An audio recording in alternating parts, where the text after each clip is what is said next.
Imagine a country where the official minimum price for half a liter of vodka is 349 rubles. The average provincial salary is 30-some thousand rubles a month, and yet sales of strong spirits break records year after year.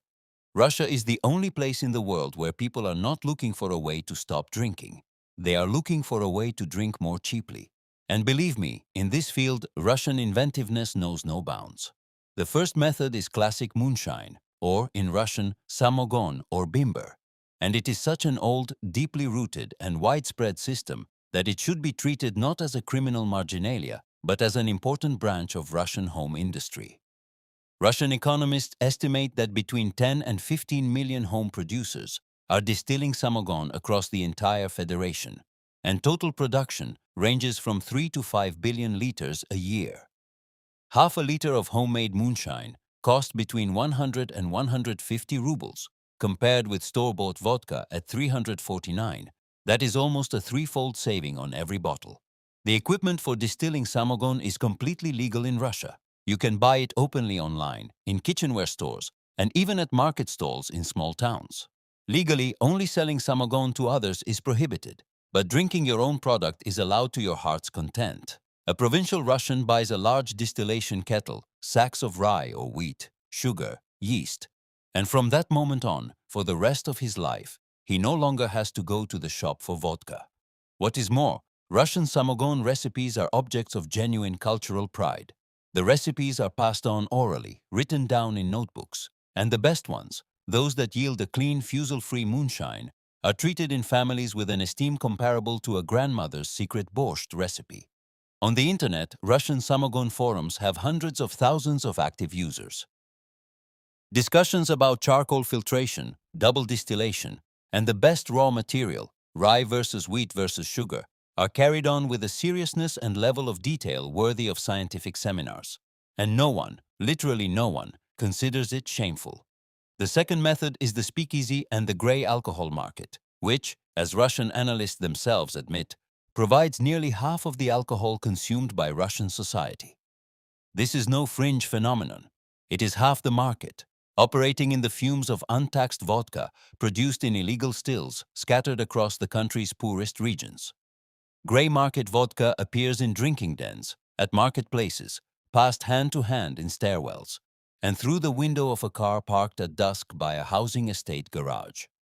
It costs half the store price, has no label with a QR code, is missing from IGAIS, the Russian alcohol registry, and no one is sure exactly what it contains. But it is cheap, it is nearby, and it is always there when the store is already closed. Some of this vodka comes from illegal distilleries controlled by Caucasian gangs, backed by corrupt officials. The business is lucrative, the risk for the dealer minimal, and the customers as loyal as anywhere else. The third method is decidedly riskier, but millions of Russians used it for decades. Alcohol substitutes. For years, the leader was Borigo. Before it was banned, it sold for 30 rubles a bottle, and 4 bottles yielded a liter of ethyl alcohol for 120 rubles, far cheaper than store vodka at 300 rubles. The catch was that some batches of Borigo contained methyl alcohol instead of ethyl alcohol, and that is precisely what led to the tragedy in Irkutsk in December of 2016, when 78 people died in one night after drinking the poisoned bottles.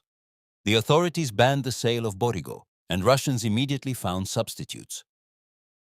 Bielenikaya tonic with 40% ethyl alcohol content, medical hawthorn solutions, medicinal water extracts, base form windshield washer fluid. All of them cost a fraction of the price of legal vodka. All are available without time limits and without ration cards.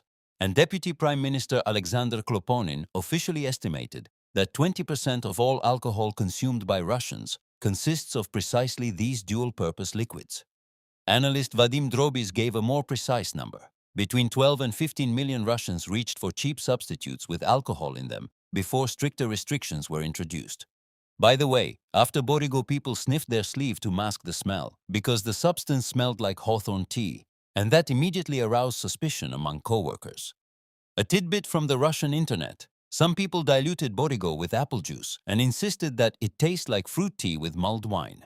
You can laugh or cry, and both reactions are justified here. The fourth method is perfume and cologne. And this is not a joke, but a documented cultural phenomenon.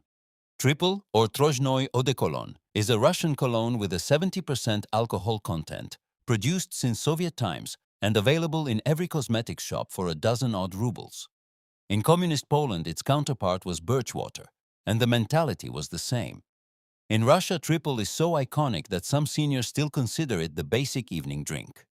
Cologne smells, yes, but diluted with water or juice. As experts on the matter on Russian internet forums assure us, it is perfectly bearable.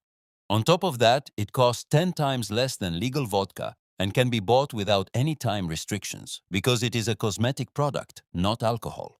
Several regional administrations tried to restrict the sale of cologne after 6 in the evening, but those rules were enforced with the same energy as all other anti-alcohol regulations in Russia, namely, practically not at all.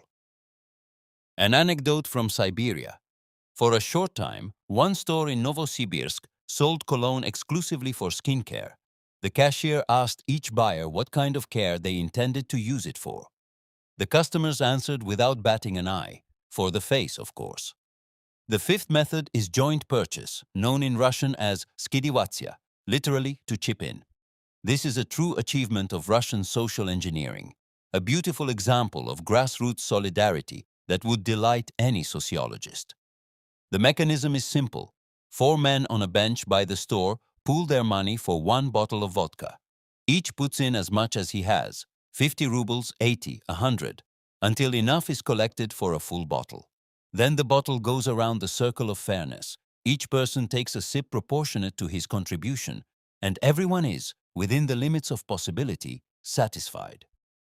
The Skidiwatsia system eliminates the problem of one man having a full pocket while another is broke. Here everyone is a shareholder according to his means. Russian humor has produced hundreds of jokes on the subject. One of them has 4 men chipping in for a bottle, and a fifth says he has no money. The others reply, "All right, you do not drink, but you open it." An old joke, but it captures the spirit of the system perfectly. Of course, arguments do arise, whether Kolya really put in 80 rubles and whether the 140th gram was his, or whether he just took one too many swigs. But in general, the matter is settled peacefully, because a brawl by the bench would end with police intervention and the loss of the bottle, which would be a tragedy. The sixth method is giving up on the night shop in favor of delivery. When Russia raised excise taxes in the year 2023, and stores in many regions may not sell alcohol after 10 at night, the market responded immediately. Informal around-the-clock alcohol delivery networks appeared, through Telegram, through vKontakte, through SMS, to the number a friend's friend gave you.